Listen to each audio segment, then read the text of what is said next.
Le prix de votre propriété et votre ego ne vont pas ensemble. Si vous ne me connaissez pas déjà, je suis Carmen Yonnet, courtier immobilier, et je vous partage des trucs et astuces pour les vendeurs et les acheteurs entre deux visites. Écoutez, c'est vraiment important.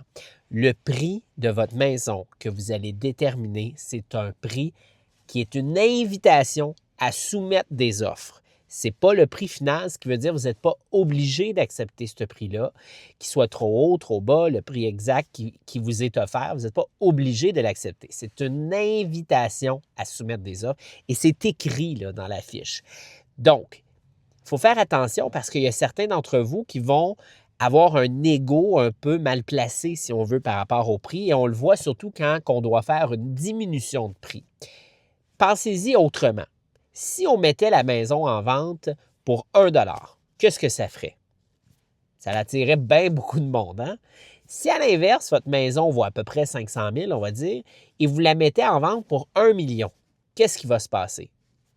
Il y a moins de monde qui va venir visiter la propriété ou ils vont venir la visiter par curiosité à se poser la question, voyons, c'est quoi ce fou-là qui met une propriété en vente à 1 million de dollars quand ça vaut moins, right?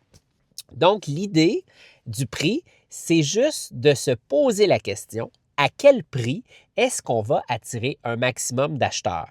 C'est sûr, il faut que ça soit à la juste valeur marchande, mais il y a quand même des stratégies à utiliser de ce côté-là. Donc, je vous invite à en jaser avec votre courtier, mais c'est très important de vous dégager du côté émotif et surtout de l'ego à cause du prix. Tu sais, mettez-vous à la place inverse. Vous dites, ah, je veux le vendre le plus cher possible parce que ça flatte votre ego. Hein? Vous avez vendu le plus cher possible. Yes! À l'inverse, votre acheteur, lui, il se dit, je serais imbécile de payer aussi cher que ça. Ou j'aimerais avoir un deal. J'aimerais, tu sais, ça flatte l'ego d'acheter moins cher, right? Ou d'avoir un deal. Donc, les deux parties, si on l'ego mal placé, on ne va pas avoir la juste valeur marchande.